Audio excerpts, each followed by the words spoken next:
Good evening. Thank you so much for joining us on Ubuntu channel. It's another Tuesday, a great Tuesday indeed.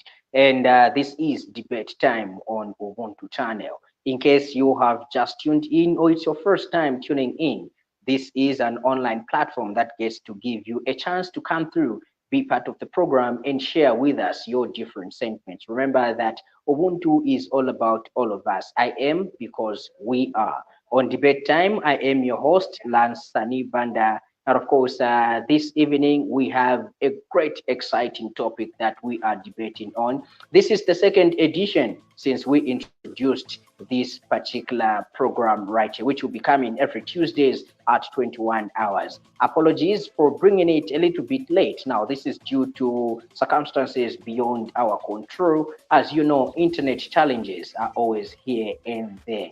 Now, for those of you that are joining for the first time, make sure that you get to share and also like our post, like this broadcast, share it with your friends, like our Facebook page, follow our YouTube channel, and also like our Twitter channel right here.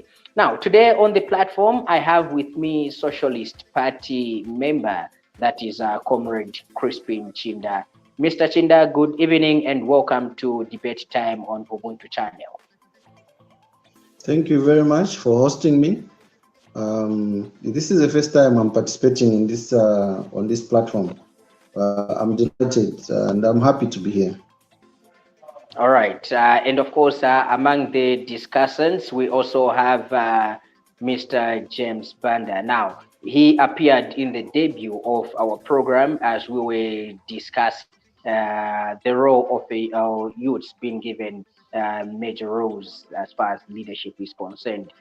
Due to popular demand from you, our viewers, and of course everybody else, we had to bring him back so that at least we get to have or get to tap into his wisdom. Mr. Banda, good evening and welcome back to Debate Time. Well, thank you very much, and good evening to all the discussants, and good evening to the viewers out there, and hoping to have a very fruitful discussion this evening. Thank you. All right, so also on the platform, we have a PF member or Patriotic Front member, that is Chano Dangwira, who will be joining us. And then also not forgetting, we have from the ruling United Party for National Development, UPND National Youth Chairperson, that is Gilbert Liswaniso, popularly known as General Mosquito, also joining us later on as we discuss how can Zambia develop. Now, we all know that the development of Zambia is one goal that each and every Zambian must have, despite their different backgrounds, despite which political party you are coming from, despite whichever organization that you are representing. This is what we want to discuss, or these are the issues that we want to talk about. How best can we develop Zambia? Now, by definition, development is the process of growth or change from one condition to another. In economics, development is change from traditional economy to one based on technology.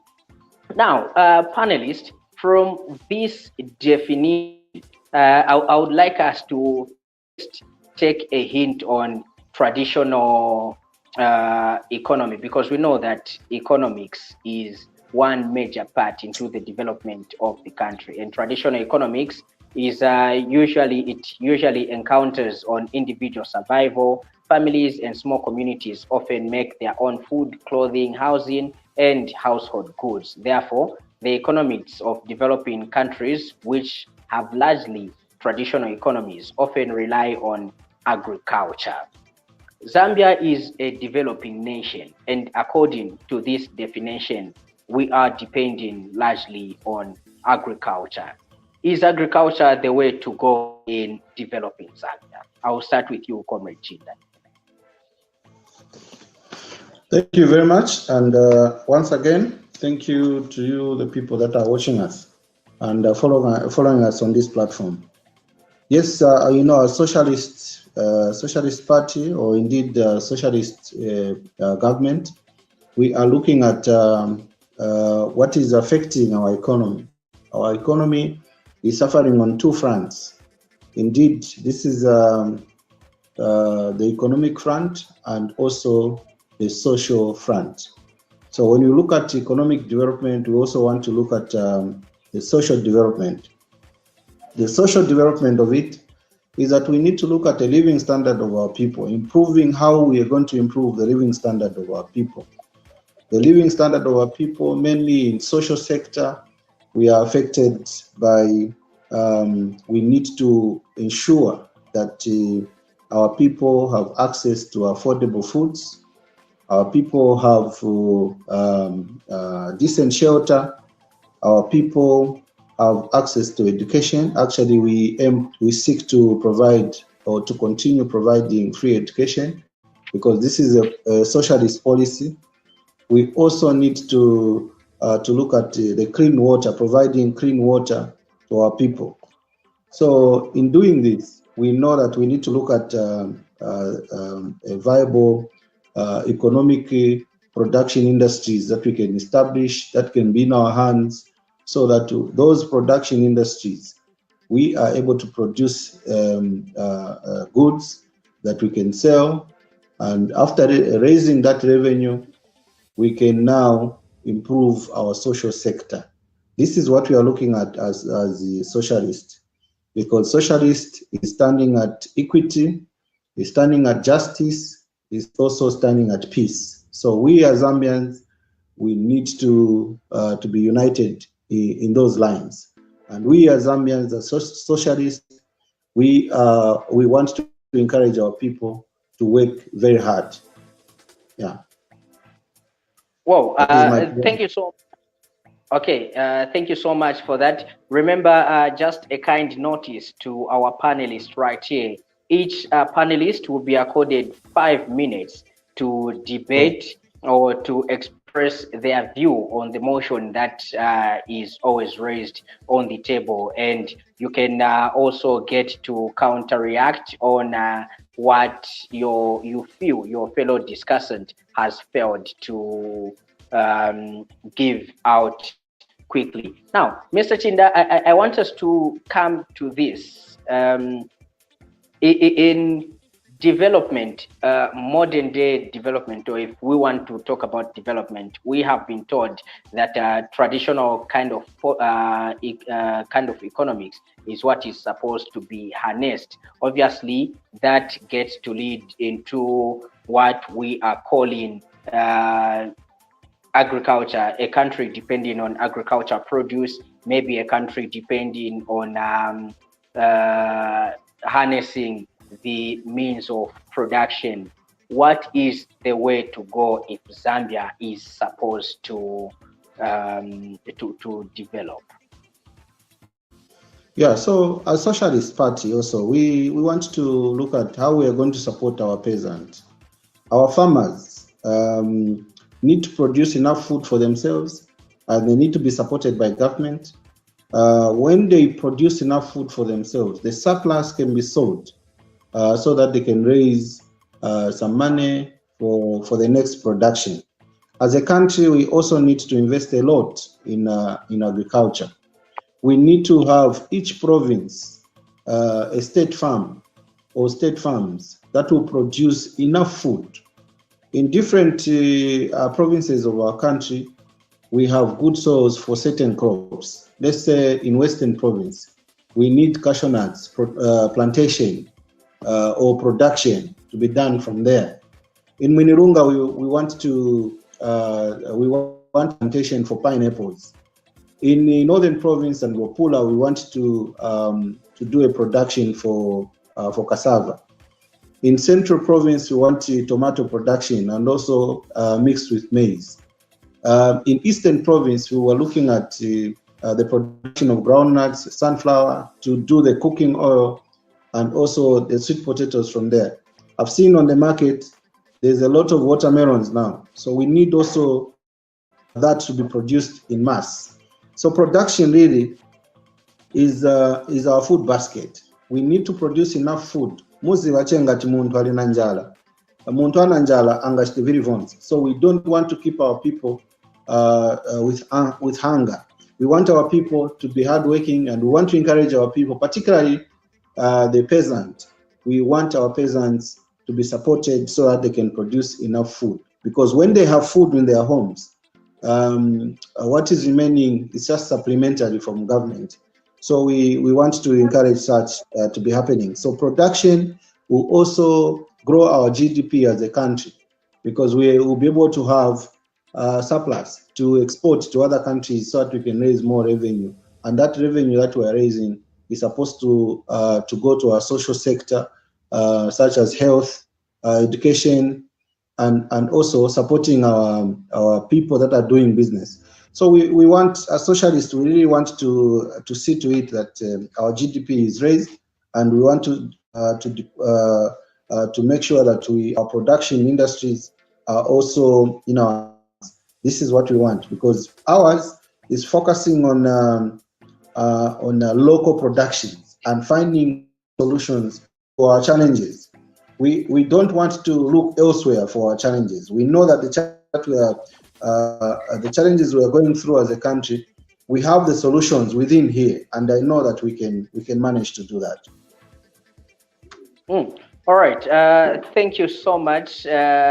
Due to network challenges or due to network, we seem to be having challenges with Mr. Ngwira as well as Mr. Banda. Mr. Ngwira, good evening. Welcome to the program, if you can get. All right. Mr. Ngwira still seems to be having network problems right there. But Mr. Banda, let me come to you. Okay, go on as well. Mr. Ngwira, good evening.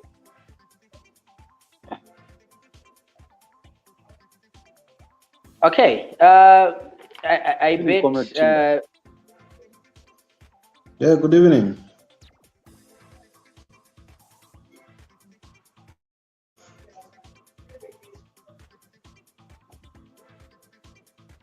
Well, anyway, we are trying by all means with Hello, the technical can you hear team. Yes, now we can hear you. Comrade Chinda, how are you? I'm fine. How are you? Good to see you.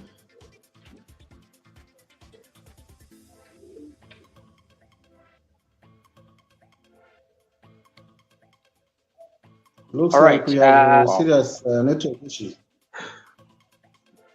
Definitely, we seem to be having serious. Can you hear me? I don't know.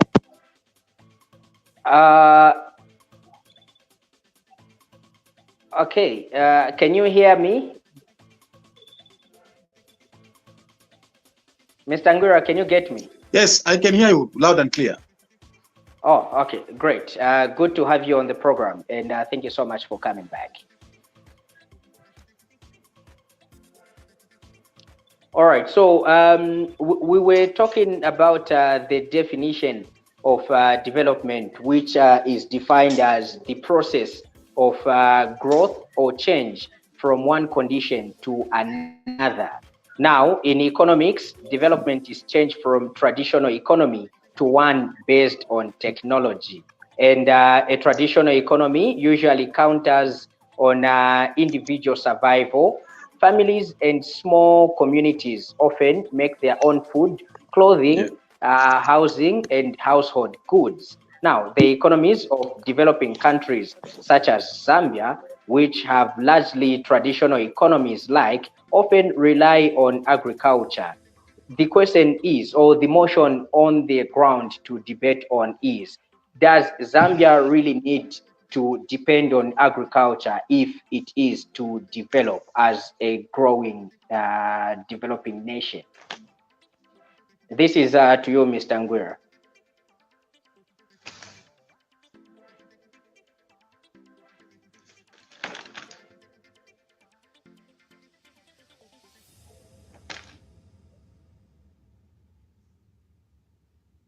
Okay. Was that my question? Yes.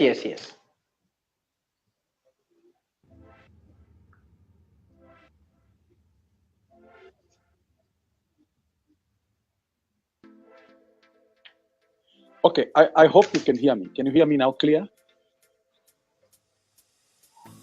All right. Now, yes, much as we appreciate the agriculture component when it comes to. Well, okay. Sadly, Mr. Ngwira has left us, but however, we will make sure that our technical team gets to work on that or get to work on these internet issues that we are facing so that we can be able to have our participants back and obviously get to talk about or get to debate on different issues that we are discussing right here. Mr. Liswaniso, good evening and welcome to Debate Time on Ubuntu channel. Good evening, moderator there. Also evening to my colleagues there. Thank you very much. Sorry for coming late. It's like I forgot about the program was ambushed Lance, but please forgive me. Well, the fact that you are here, at least we are able to accept your apology. Now, let's get to the program. Since we are discussing the development of Zambia or how can Zambia develop, agriculture has been singled out, especially for developing nations, to be one of the key factors that would help in development of the country. I would like us to debate on this motion. Is agriculture really the key for a country to develop? Let's start with you, Mr. Banda, if you are still here with us.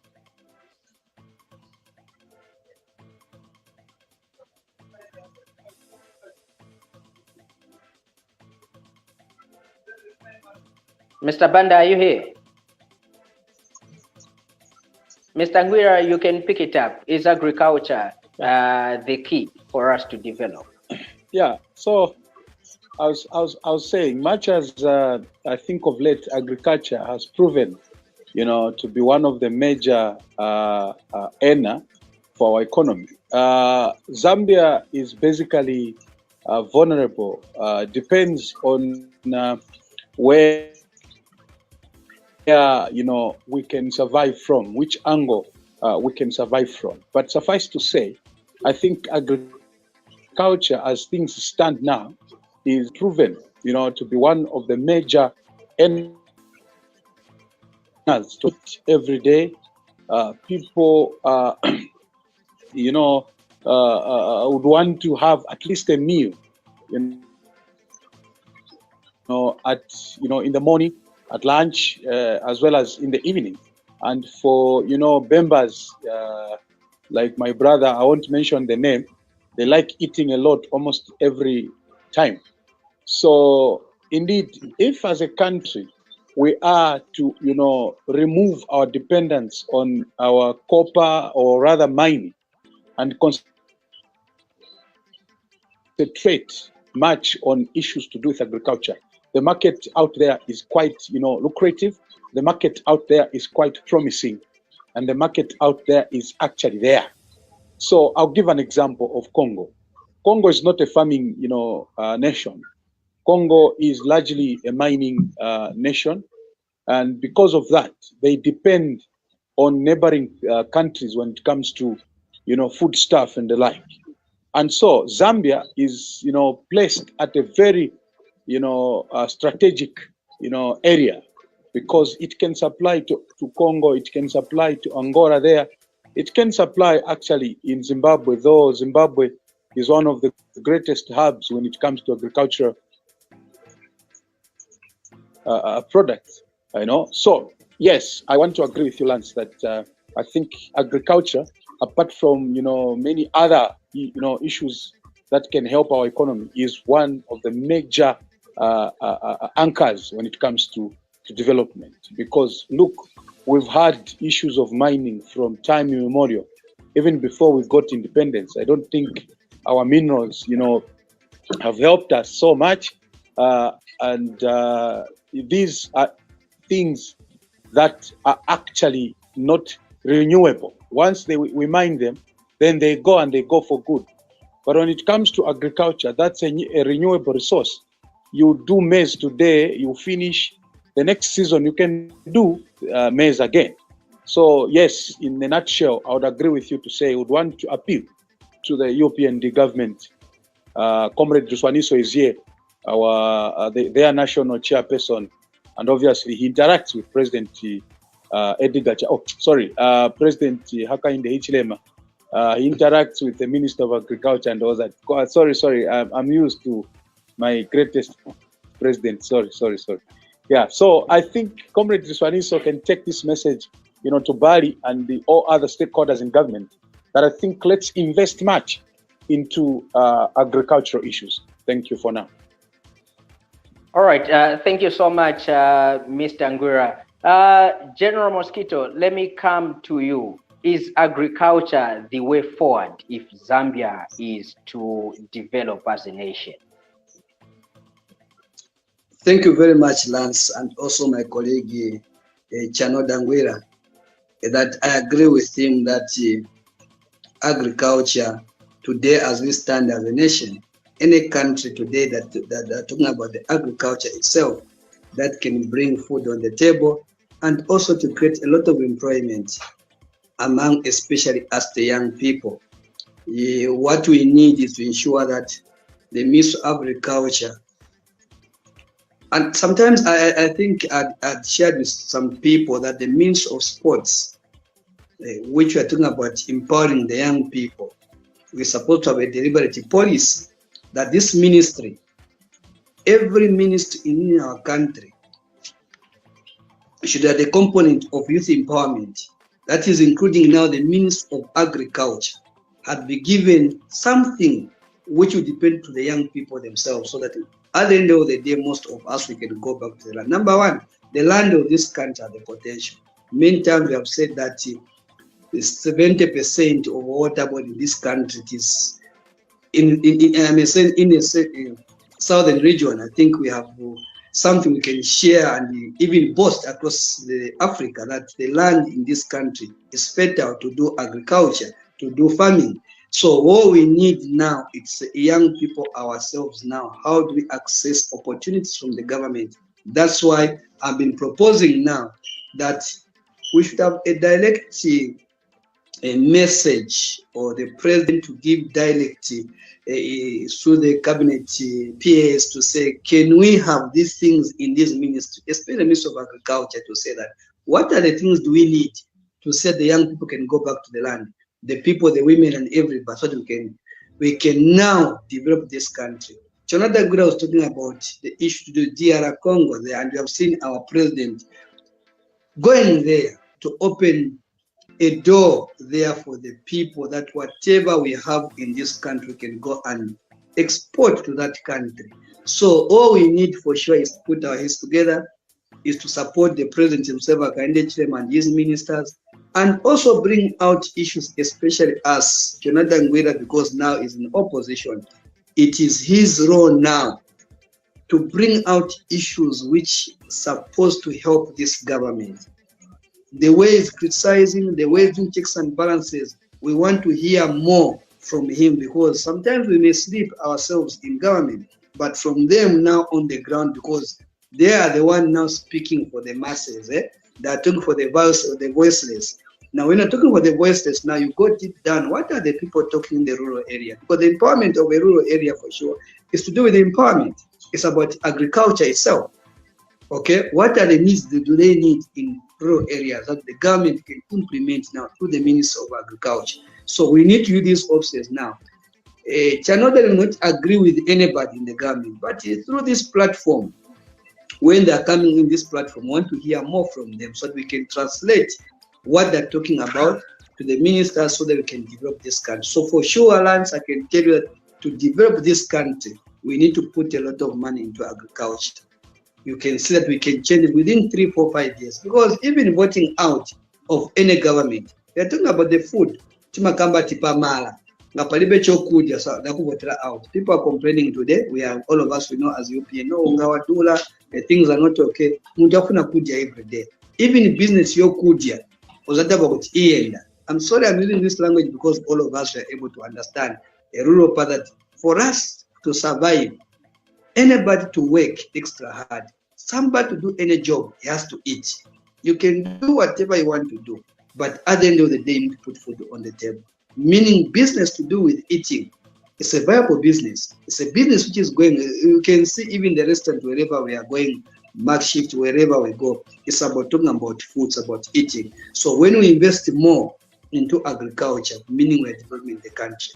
When we put more resources in agriculture, young people are being Thank you so much. Thank you so much, Gilbert Liswaniso there from the UPND. Now, let me also take this time, panelists, to get to remind you of the rules. So each participant will be given 5 minutes to debate a motion that is put across for you to at least express a view, a concern, and stress out that point which you need to stress out. Only 5 minutes is given to each participant. However, if you feel that you want to come through and also react to your fellow panelists' comment, please feel free to do so, as we are encouraging that. We are all here for the better development of Zambia, despite different political parties that each and everyone is coming from. Comrade Chinda, I will allow you to come back, because when you were stressing your point, our two comrades were not here to get your point. Is agriculture the way to go if Zambia is to develop? Yes, thank you once more. Agriculture, and when we talk about development, the major stake in development is agriculture. Firstly, I would want to define what development is. According to our understanding, is that development is the improvement to meet the people's needs at all levels. And in meeting the people's needs on all levels, we are looking at the social and economic development. And the social and economic development, mainly we are looking at the social sector.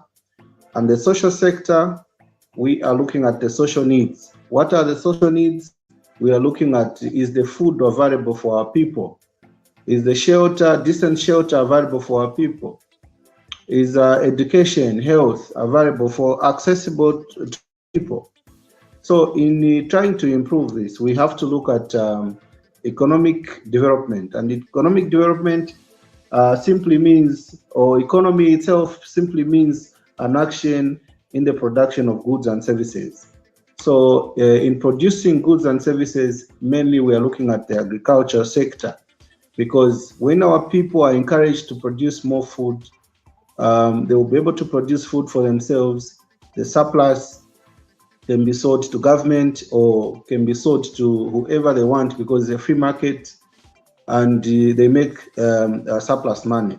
The money that we can make also as government is that we have to bring it back and invest in our, or improve our social sector, which is health and free education.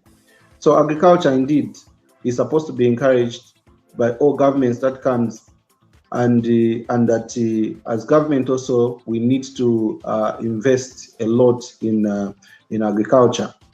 We need to have in all the provinces production industries. I talked about Western Province. We need to have cashew nuts production. In Northwestern Province, we need to have pineapple production. In Northern and Wapula, we need to have cassava production. In Eastern Province, we need to have groundnuts and sunflower production, so that we can also give value addition and start producing cooking oil from that side, from groundnuts and also sunflower. We also need to encourage the production of maize, because maize is our staple food.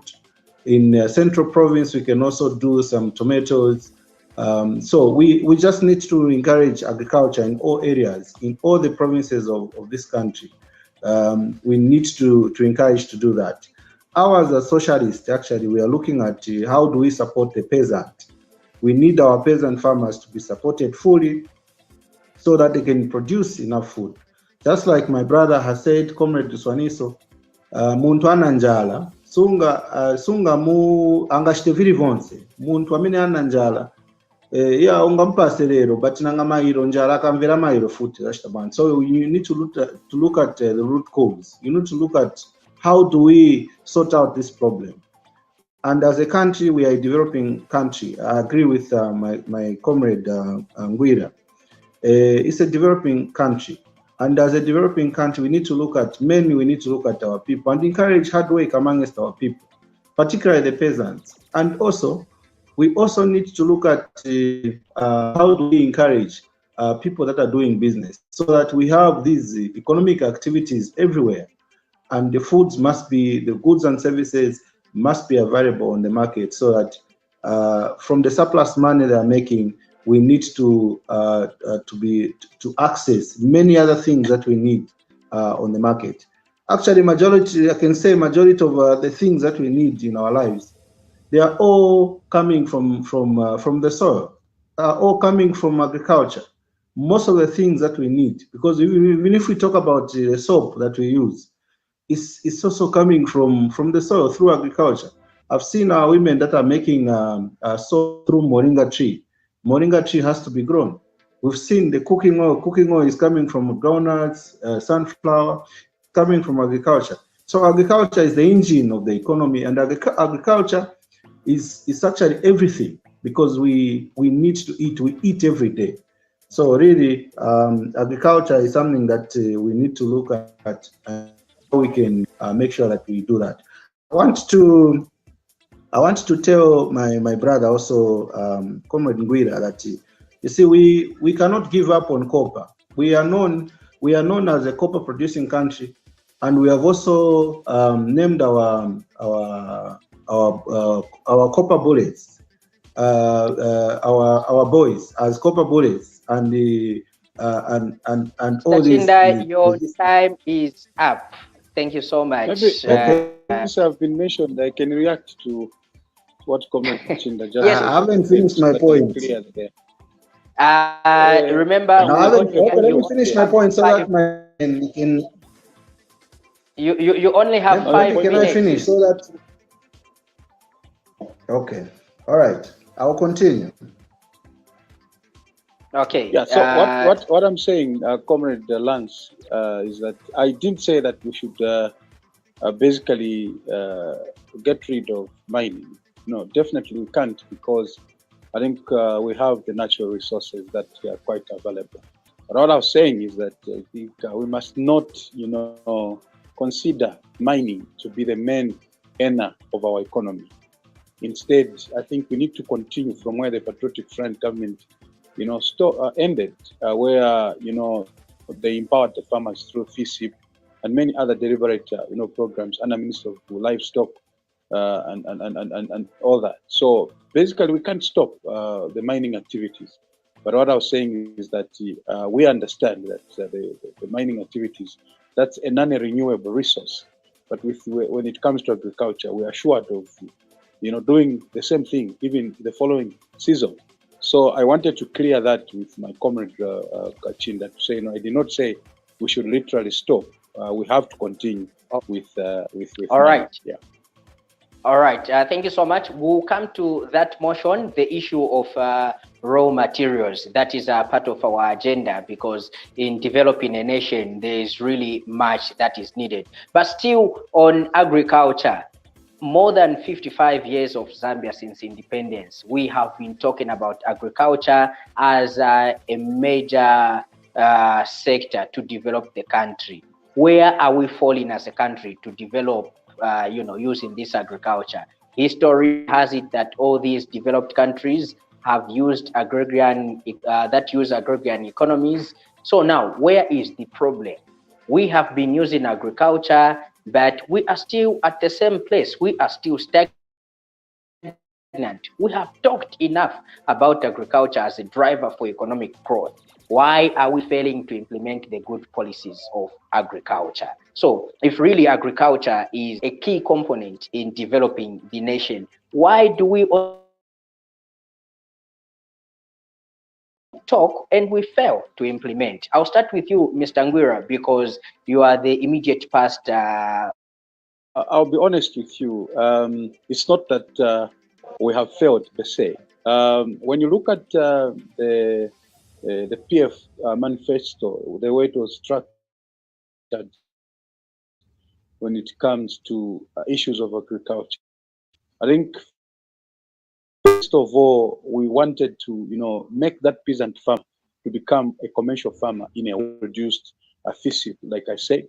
We needed to empower, that farmer in Chasefu, that farmer in Munali, that farmer in Chongwe, that farmer in, Chifunauli and all that by, giving them a base.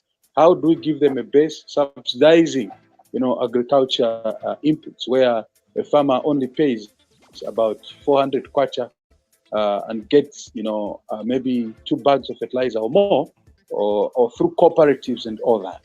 So that stage, once it passes, it means we have now basically empowered and made, a farmer, a peasant farmer, realize the profits, or rather the gains that are in the agricultural sector.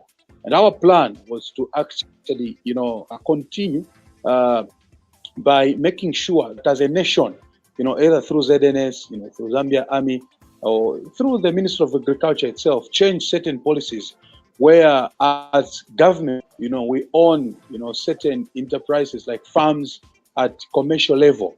Because if as a country, we have, for instance, a farm in Nimba, where Comrade James, comes from, there's a lot of land there.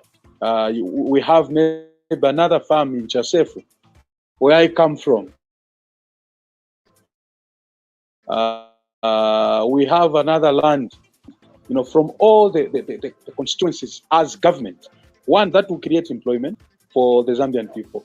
Then secondly, it will also improve when it comes to,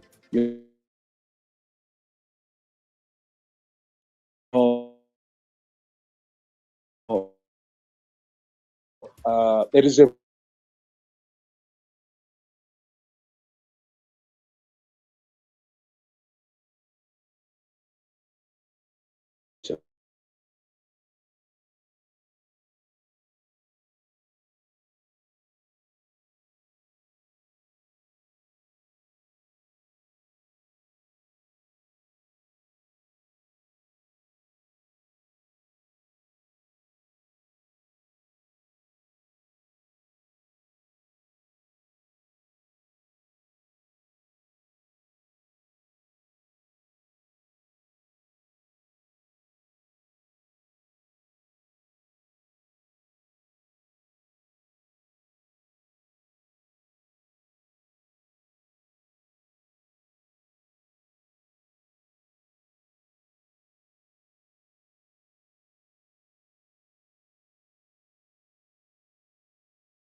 and all that.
as government, we own, set in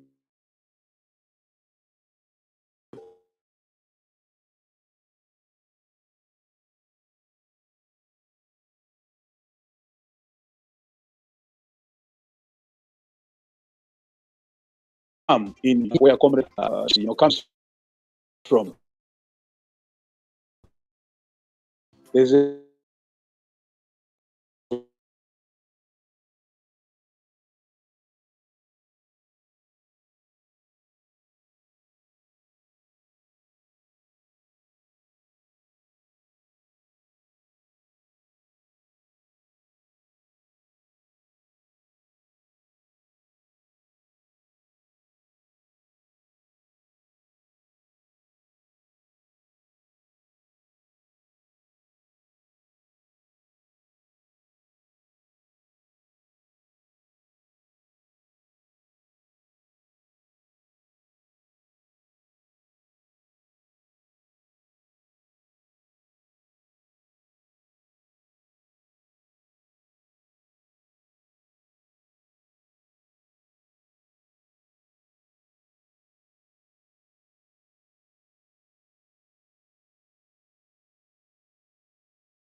for as long as we have got serious people to govern this nation, not people that keep on just talking about socialist party, people that just keep on talking about PF. No, we need a government, we need leaders that can, open up the minds of agriculture, activities, in the people out there. Thank you.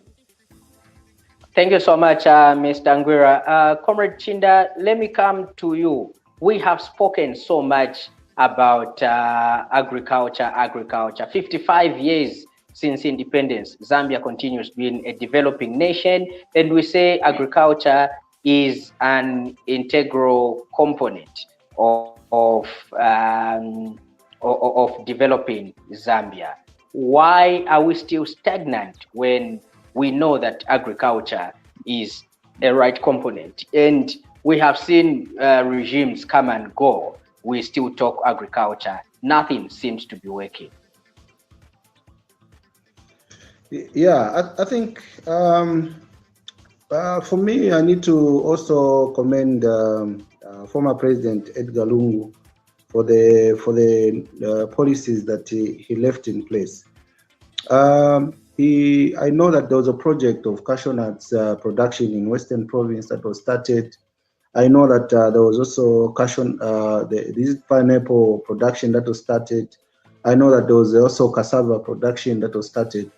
The only problem I've seen in this country is that whenever there's a new government that comes in, they want to start things all over. You know, they don't want to continue what their predecessor has left.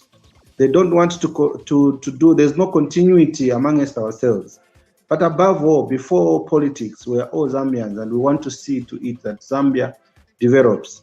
We want to see that our GDP grows. We want to see to it that we need to be leaving a legacy, and we need to continue good things. We need to continue them. But I think our politics has also contributed a lot in trying to be stagnant or to be at the same level for many years now.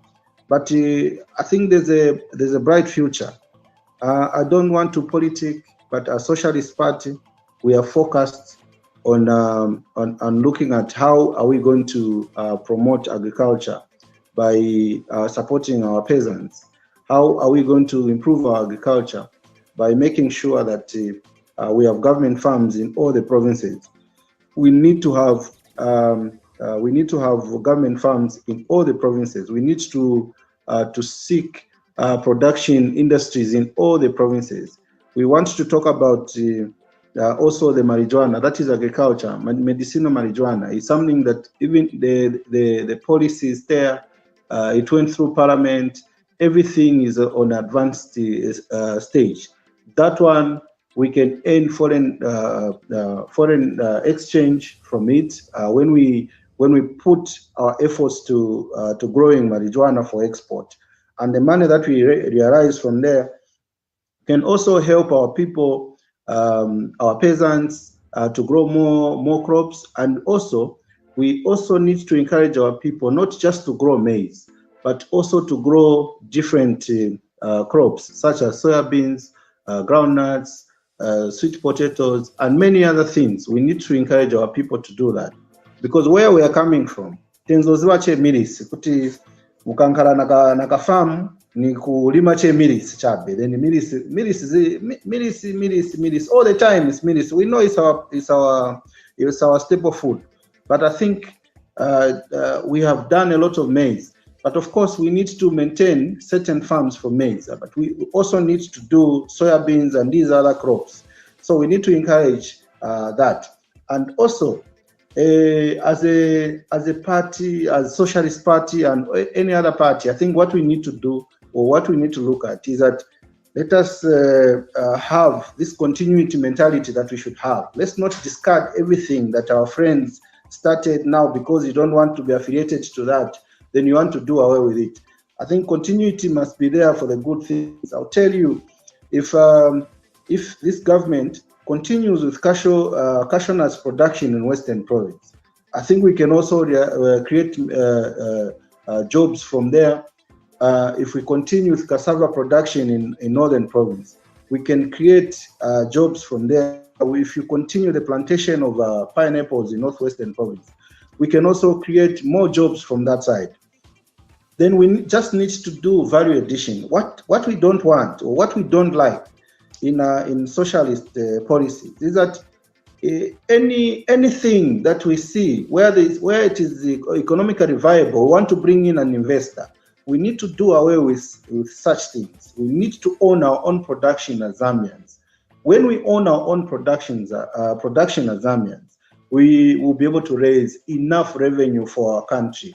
We'll be able to have a lot. When we have something in Eastern Province, a production in Eastern Province, the money that we realize from there, we'll be able to invest in our social sector. We'll be able to improve our social sector. We'll be able to support the free education.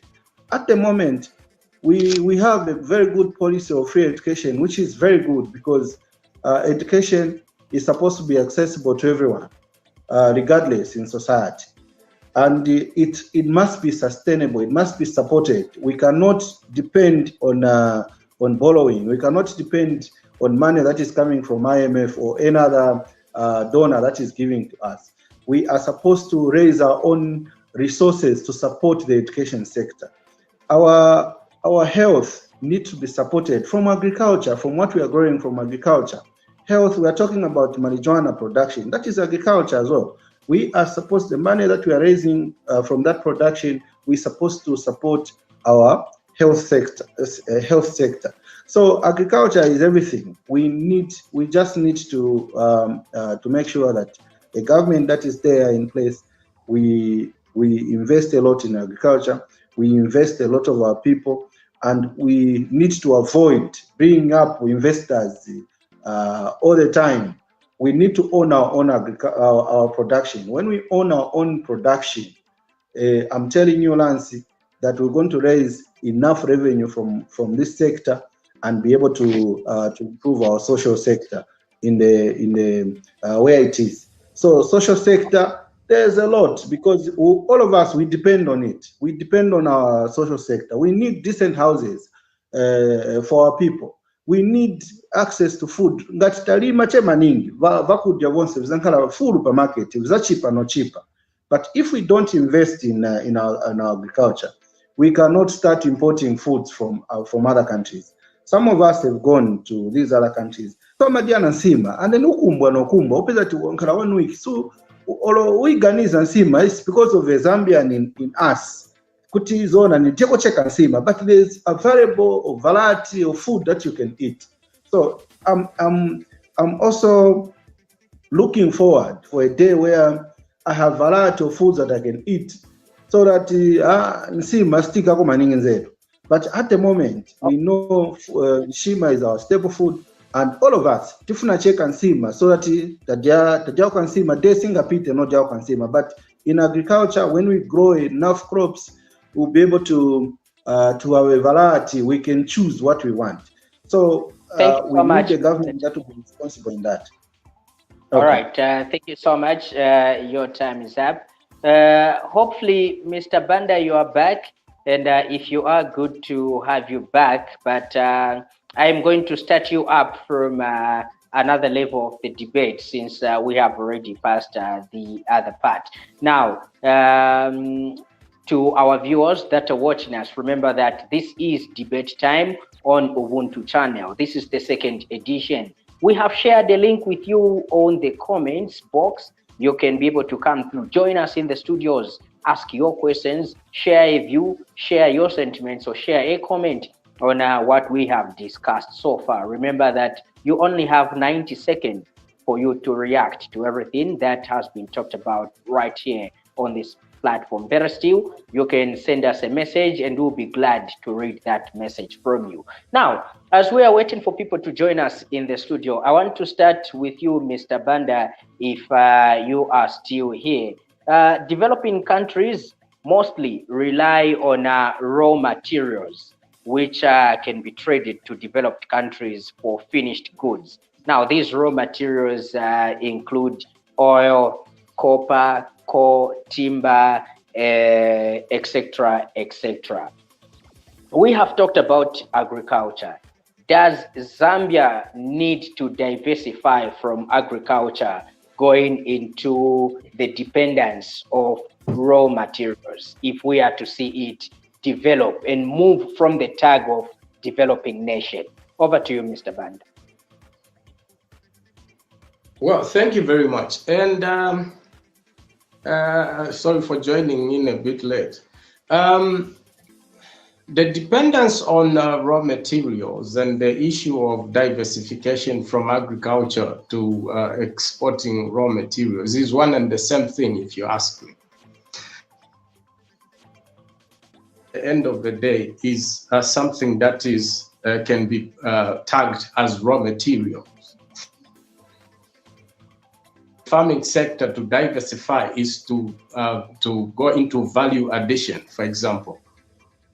So my fellow discussant, Mr. Chinda, spoke about the pineapples and the other cash crops that he had spoken about. Why can't we go into production of juices, for example, step it up a little bit, a notch a bit, where we can produce juice, we can produce fine products or value addition to these products, which will be branded and which will fetch on a much higher value to actually benefit our farmers.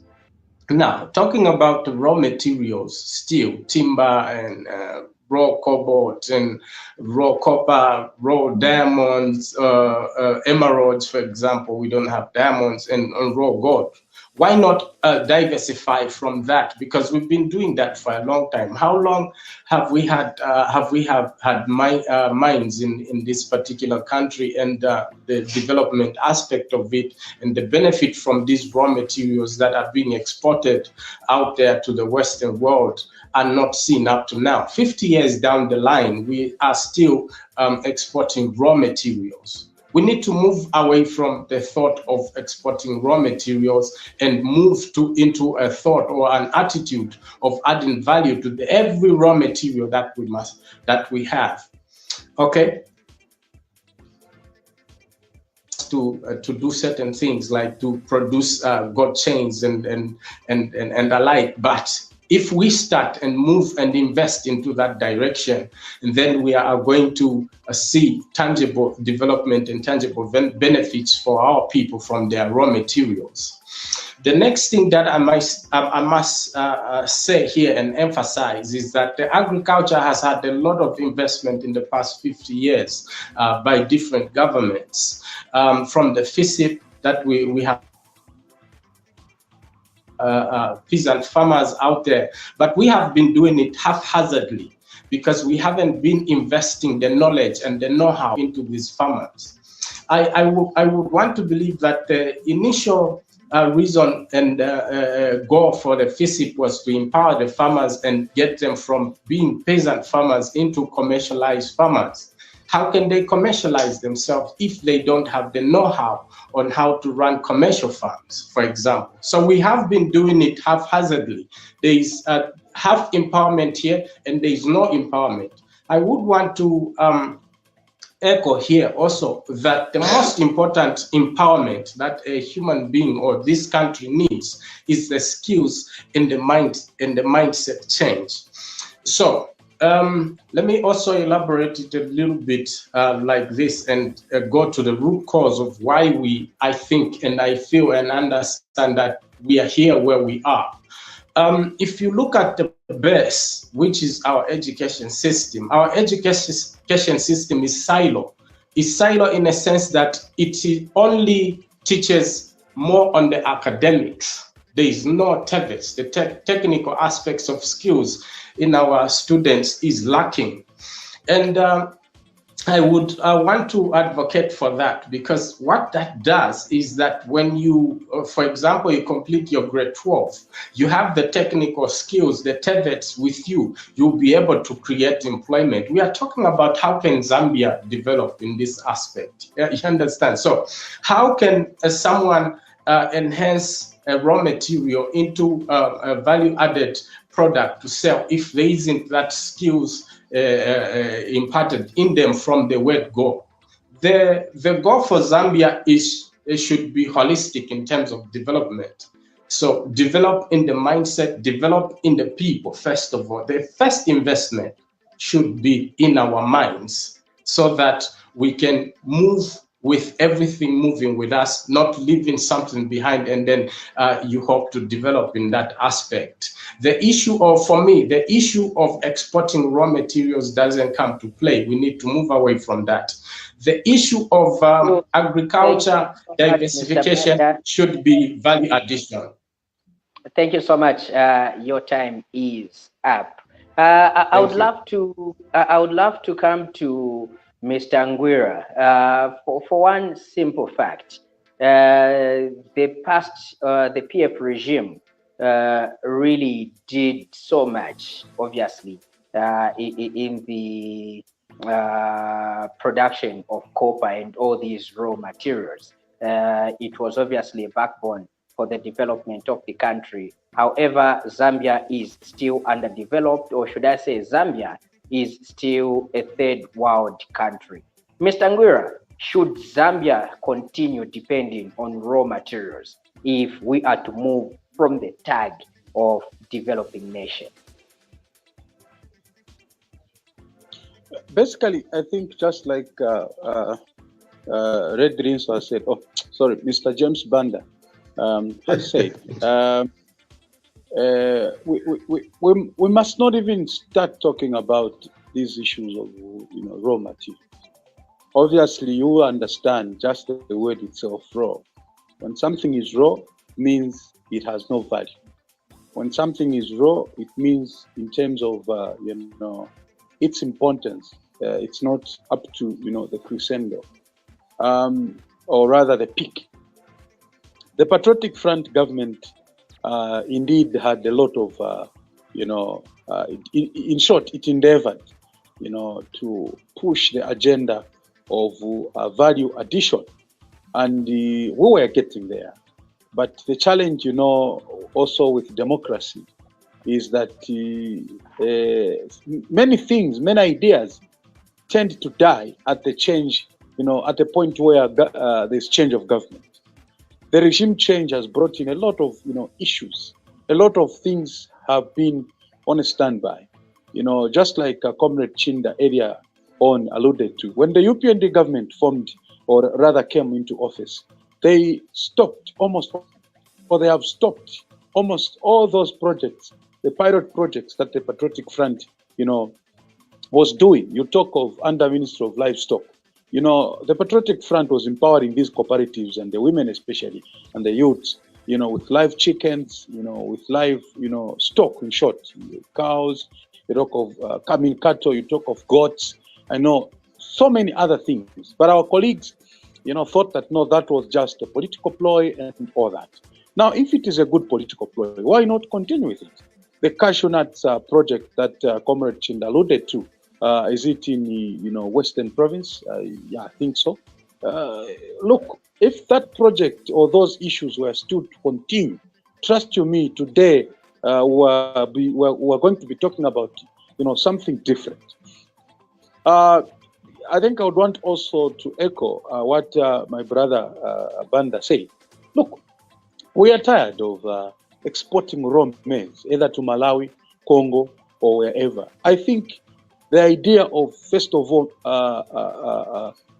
adding value to the maize by obviously making flour, making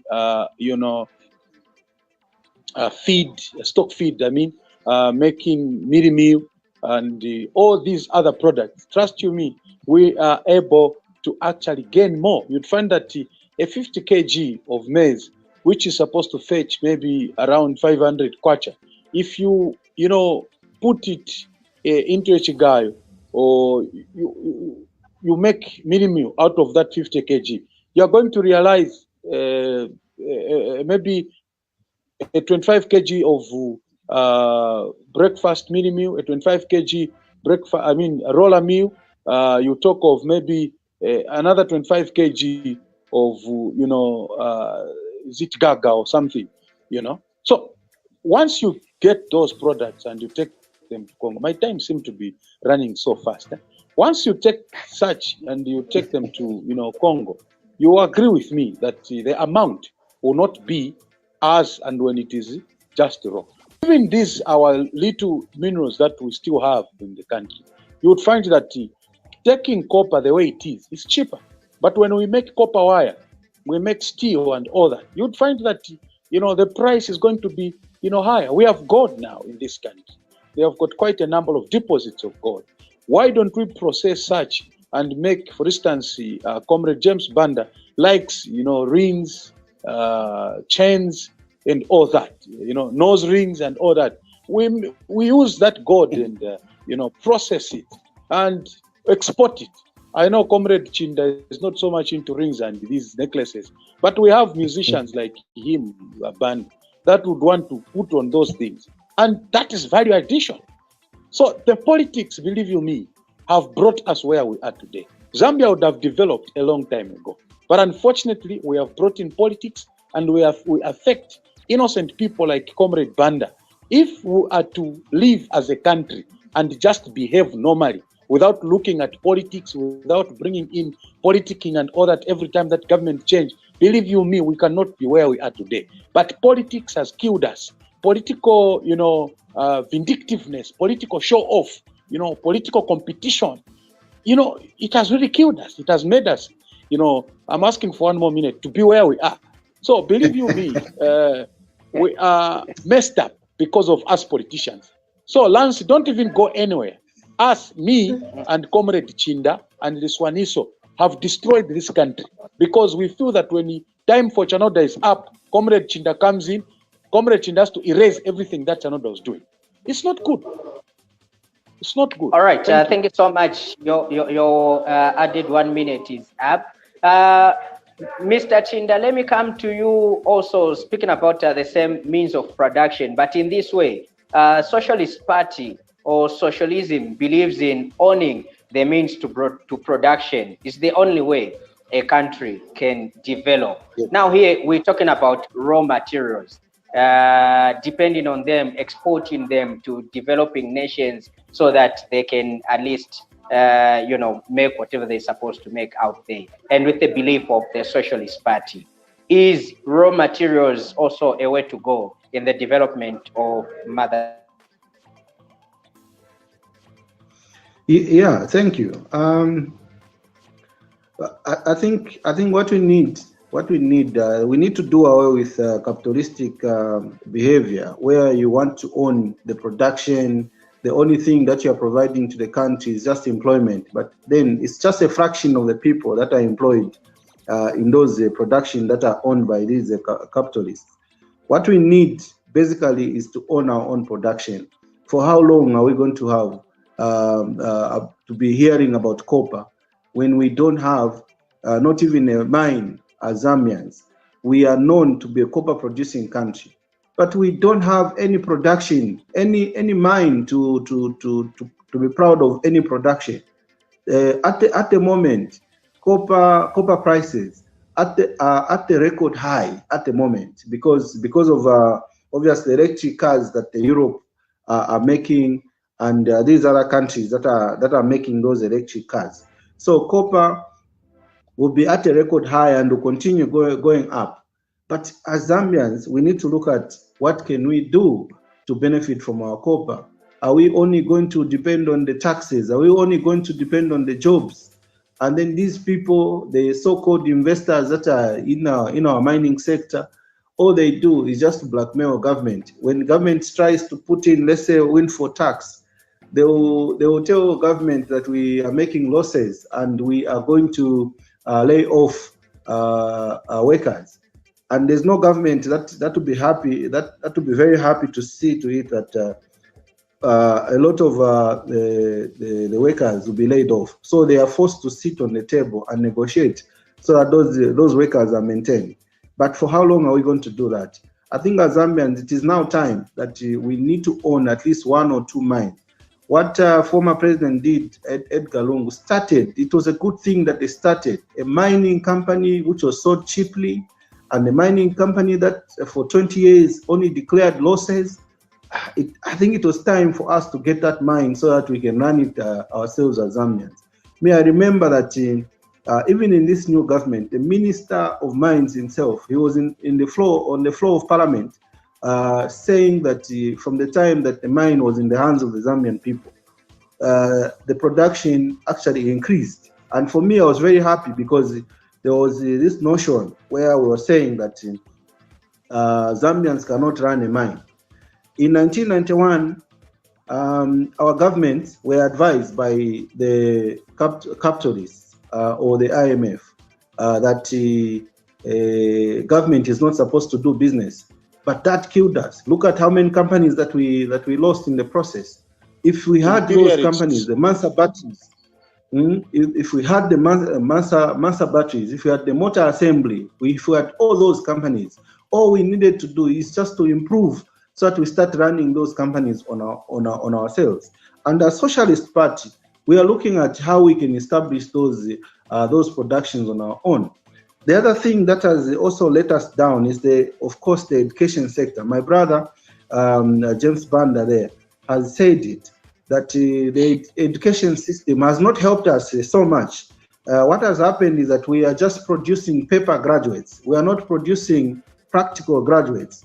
So this is why we've seen that even in the School of Mines, we have so many people, so many graduates, so many of our people that have graduated from there, but none of them is running a mine that we can talk about.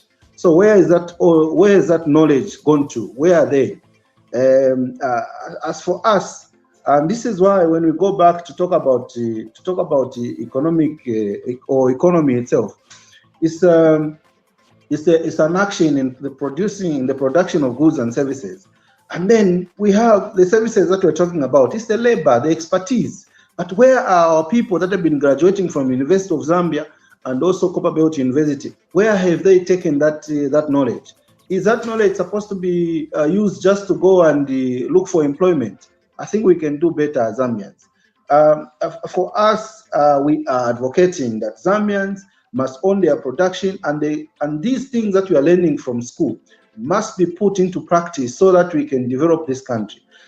There's history from China. When China was just developing, what China did was that they didn't have money, the money to pay all the people in China, all the young people in China. All they did was to ask them to go for work, and the government was looking after. That's why I cannot complain. Now, time is in the fast.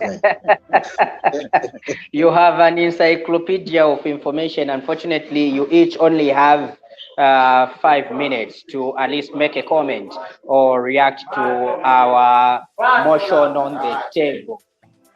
Yeah, for you to react to the motion on the table. And of course, thank you so much for everything. Now, let's get to look at a few comments that have come in. And then we also get to allow one caller in the studio as we'll be coming, as we are coming close to the end of the program. Let's take a look at comments that have come through. Director, okay, watching you from Chikankata. This is Muviana. Thank you so much, Muviana. Soja Boo is watching Ubuntu. Okay, watching Ubuntu. Thank you so much, Soja Boo. Mulungu Jerome watching from Lusaka. Walia following. Okay, thank you. Emmanuel Nkonika following as well. And okay, let's get to. All right, Walia says interesting topic, very insightful. All right, thank you so much, Walia.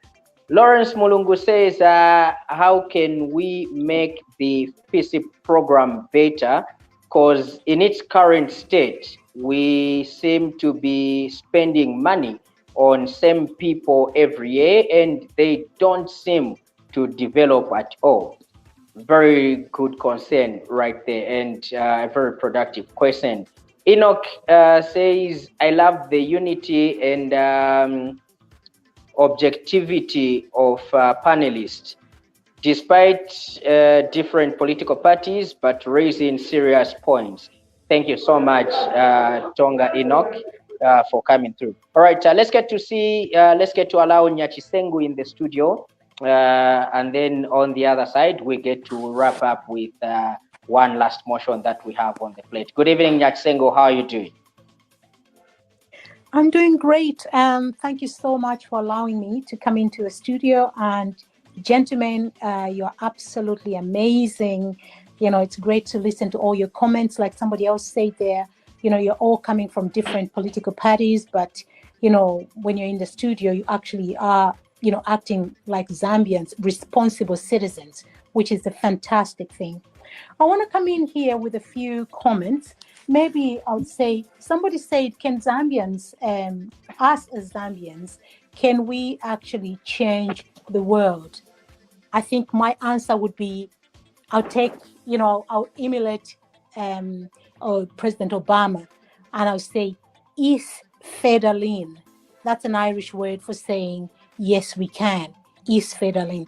And I think we can. With people like you guys sitting in the studio, with the same mindsets that you have, if we put them together, I think Zambia can be a very rich country. We've got all the natural resources. You've all been talking about stopping to import things and start exporting things. I'm thinking we might be a little bit you know, that time is not there yet. We still need these investors, but when the investors come into our country, I think they need to get the same share as we do, as Zambians do. They're not. Hello. Sorry. You need to wind up, Nyatsengu. Okay. In short, what I'm trying to say is that if South Korea, which was once a recipient of aid, is able to be a donor now, why can't Zambia? Why can't Zambia do it? Agriculture is the main thing that we have now remaining in Zambia. And also, of course, we've got a lot of minerals. Somebody talked about gold and diamonds. Those are some of the things that we talked about, you know, starting to export, maybe even having our own refineries, making the finished products and be able to export those things. That's what's going to make us money. What else do I have here? Somebody else talked about the curriculum and education. What are we teaching the children in school? I think, what model can we emulate? What can we bring? Like, I can give you an example. I was taught about, we all did learn about, you know, North America. We learned about the prairie provinces and all that. For somebody who's not going to leave the country, what's that got to do with them? You know what I mean? Why do we need to teach them that? Why can't we teach them something that's closer to home, something that's going to get them a job? We've got a lot of people that are well educated that have left Zambia. I wonder, is this time for the president to try and, you know, bring those people back into the country and see if we can, you know, we can put them to good use? I'm one of them that might be interested in coming back. Who knows?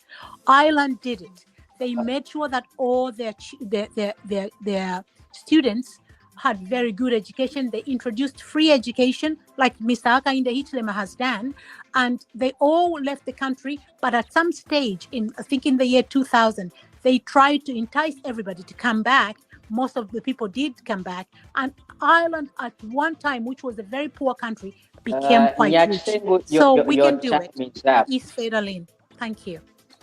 Thank you so much. Now, panelists, one last motion. We only have about 10 minutes, 10-15 minutes. So each 5 minutes, and then we get to wrap up. One last motion that we have on the table. Is it possible for Zambia to switch from agricultural to an industrial economy? Can we industrialize Zambia if Zambia is to develop? Is it possible? And is industrializing Zambia another way to develop in Zambia?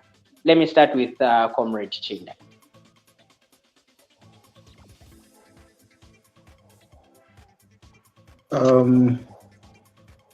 Yeah, okay. Yes, it is possible. Yes, very, very possible that we can create more industries. Actually, what Socialist Party or Socialist government is seeking to establish is to establish many production industries. We want industries, more and more industries to be established in our country. The investment, yes, we need investors from outside, but just like the caller was saying, is that we need these investors to partner with Zambians.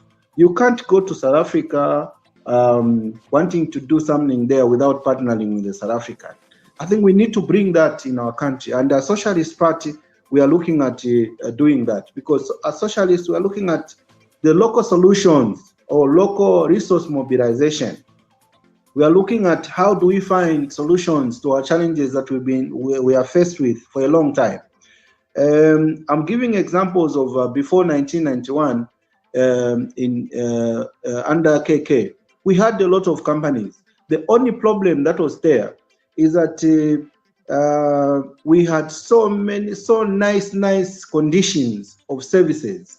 Zambia Airways was viable, but at that particular time, the employees of Zambia Airways were allowed to go to the UK when they are off, and the entire flight for Zambia Airways, half of it was the employees. So it was making loss, and we were not able to see that.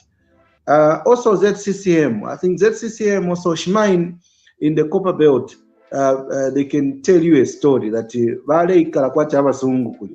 I think the only problem was that the conditions were too nice, and then they never looked at how the population was growing.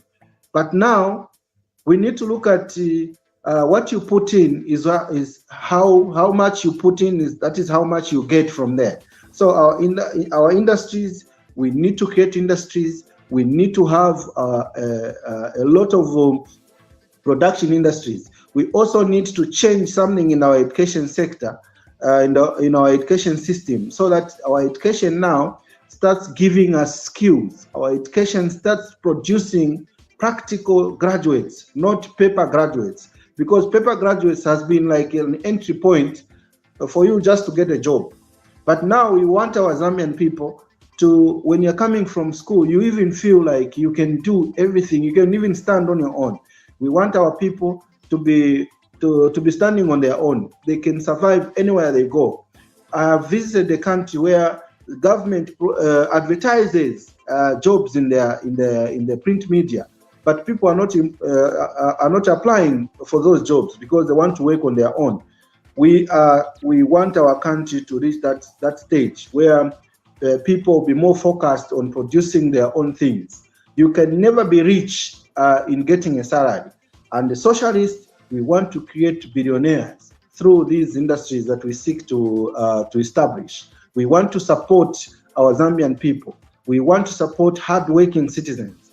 We want to have policies such as, like a good policy that was left, that all gold mined in Zambia must be given value addition into bullion form and stored at Bank of Zambia, and at some stage offload it on the international market so that we can get more exchange, more foreign exchange. We want similar projects like that. We want local projects like that, because ine kuno kumunali nikankana ndalama ni spending ndalama zanga muri bantu akumunali wena pasako muja na hivi kuseni aendako ku market and gulako ma vegetables ku market. So when our people in this country have so much money, there will be a lot of that money will be circulating within this country and will develop this country. So when we have a lot of economic viable production industries in this country, we're going to have a lot of money in circulation, and we can develop this country. We can even do the roads using our own monies that we are raising from our country. But the only thing that we don't want now is that, yes, as much as we want the investors, but there are certain industries, production industries, that we need to own them ourselves as Zambians.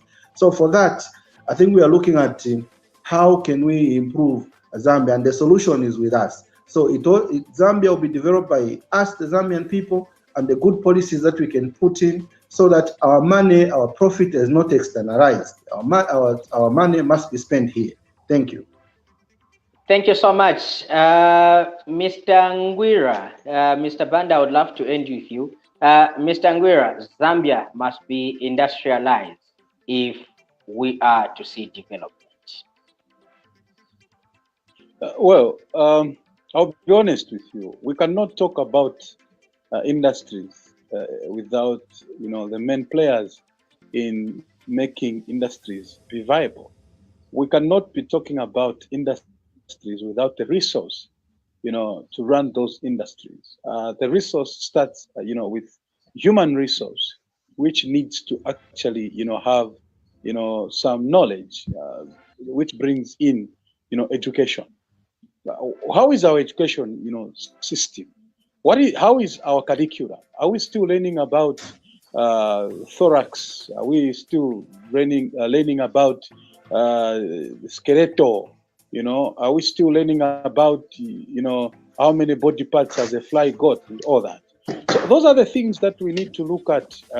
I think we need to also start looking at changing our curriculum, in the sense that we must look at entrepreneur-based, lessons.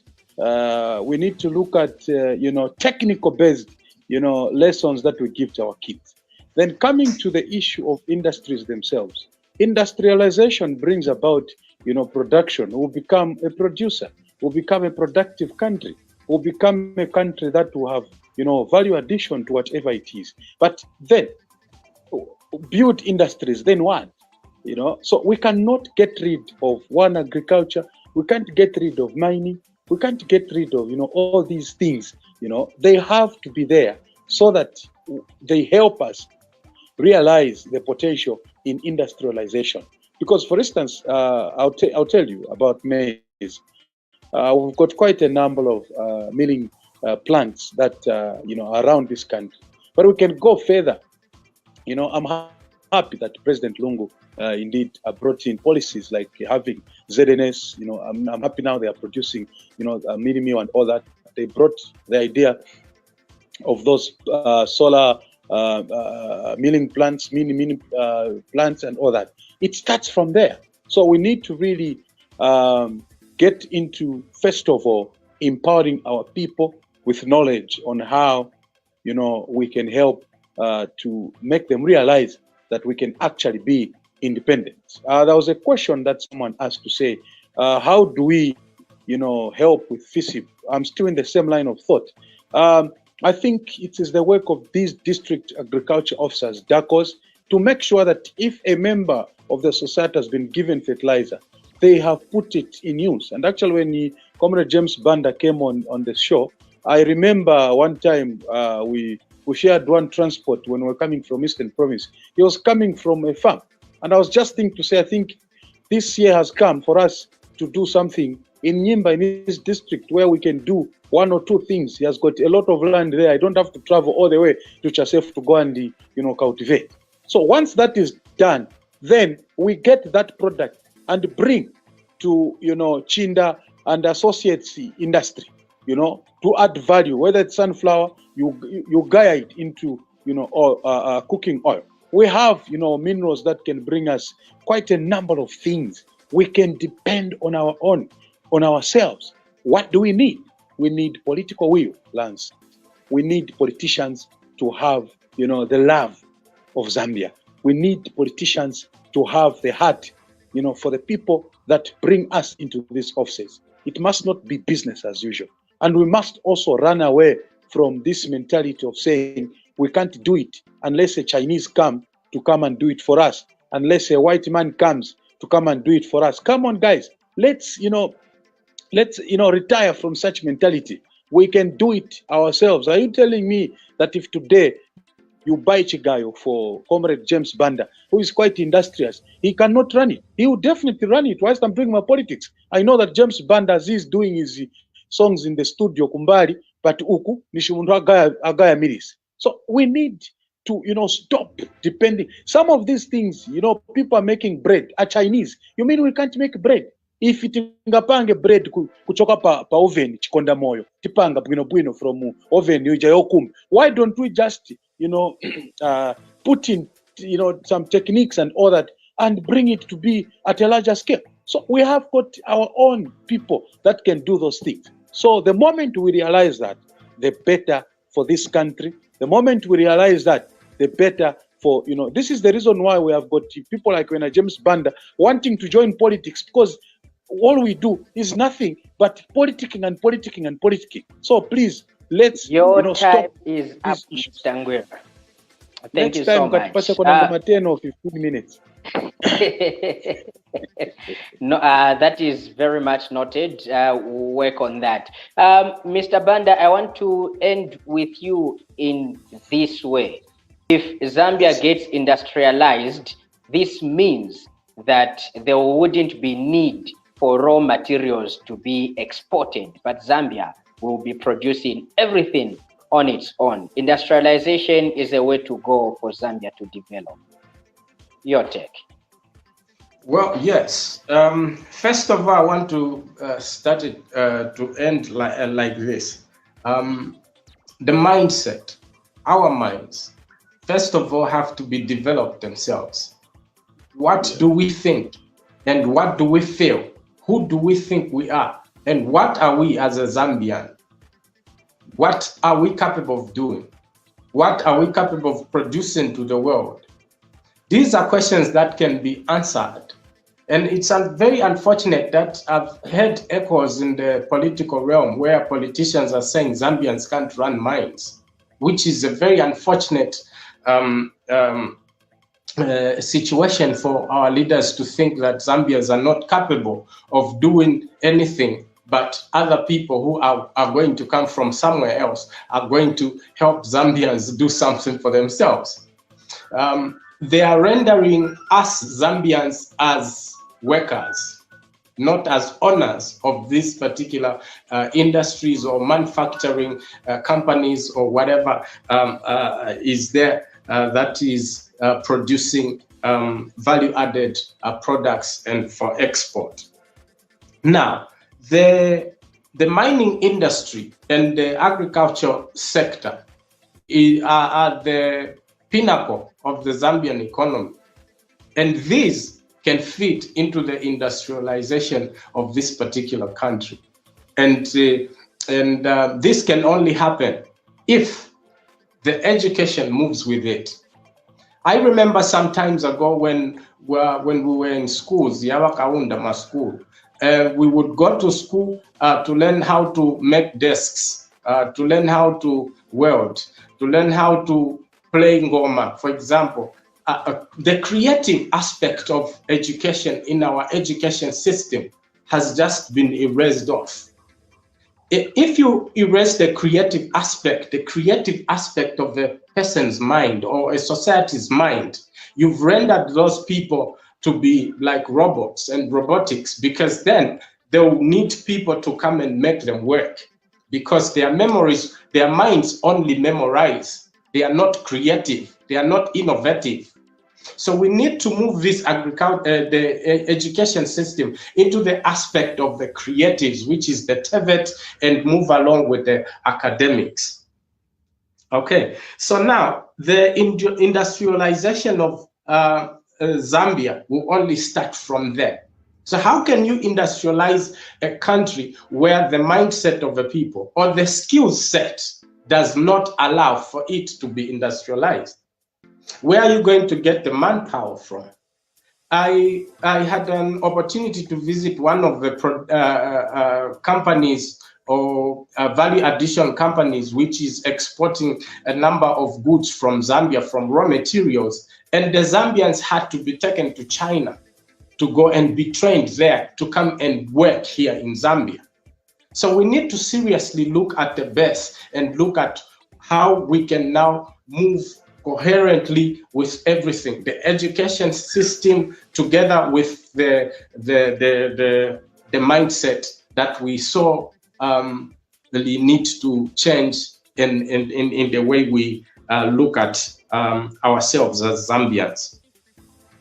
And yes, it is the way to go, industrialization, but it cannot happen if we do not start from the bottom, where the mindset and the education system moves together for our people to benefit from the raw materials that we have. Yes, we need to own these mines. Cooperatives can own mines. Hospitals and hospitality industries in developed countries are owned by cooperatives. These cooperatives have the know-how to run cooperatives.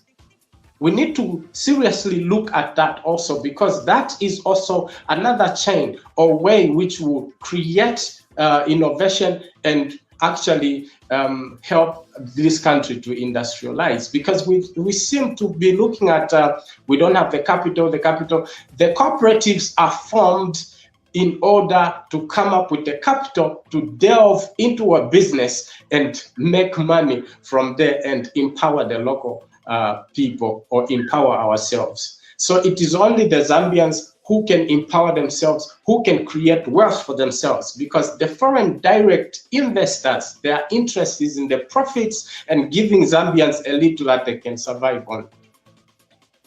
Thank you so much, Mr. Band. Now, as we are ending the debate, I will give each of you at least a minute. I don't know if it's to make an appeal or to summarize everything that we have discussed on this particular forum. How can Zambia develop? Just a minute each. You're already on the screen, Mr. Banda. You go first. Yes, please. So my appeal, this I emphasize, If we do not sort our education system, if we don't sort ourselves up skills-wise in the minds, if we don't sort out our mindset to development, we will not develop. We will only be making money for foreign direct investors and remain with nothing, remain with holes in the ground without anything to point at. Our copper and all our minerals will be going outside Zambia. Our timber will be going, and we'll have nothing at the end of the day to point at, because we don't have the skill set which will make a grade 12 liver to go and stand on their own 2 feet and start making furniture and begin to sell and consequently grow their businesses, because they would have learned entrepreneurship lessons in classes in school. They would be empowered to make Zambia great. Thank you. Thank you so much. Mr. Ngwira, under 1 minute, or in 1 minute, you can summarize your points. How can Zambia develop? Well, I think also make an appeal to the UPND government. They are the people that are in the driving seat now. I think let's, stop the issue of politics. Let's, get together as a nation. Let's stop this, imperialism, slavery. Let's stop, being slaves of, these foreign investors, even on things that we know we can do it. Let's also change, let's get back to issues of production units in schools, technical drawing, if at all it's going to be helpful, and all those other, lessons that we used to learn. We need to prepare our mindset. We need to tell ourselves that we can do it, and we can only do that once, like James has said, when our mindset is changed. Otherwise, we can do it as Zambia and as politicians. Once we change our mindset, then we are good to go. Otherwise, thank you very much, Ubuntu, for this opportunity. Thank you so much, Mr. Ngwira. Comrade Chinda, under a minute, you can summarize your points. How can Zambia develop? Yeah, so we have to go back to our drawing board. I think KK laid the foundation for us. Many people are mistaken, or they have that misconception that maybe KK was a socialist. KK was never a socialist, and this government, this Zambia has never been in the hands of the socialist. KK was a communist, and that for us, we want to bring in socialists, because socialist is for the people. Is looking at how are we going to work together with the people, how are we going to find local solutions for our people, how are we going to do or handle or own our own productions so that we can develop this country. This country will only develop by us Zambians, and us Zambians, we need to be united. And Socialist Party is here to stay. Now there's a defining moment between, it's either you are a capitalist or a socialist. Socialist is for the people. So I'm urging the Zambian people to support the Socialist Party. Thank you so much, support Comrade the patriotic Chinda. brand, not the Socialist Party. PF is the way to go. Let's get back to the drawing board.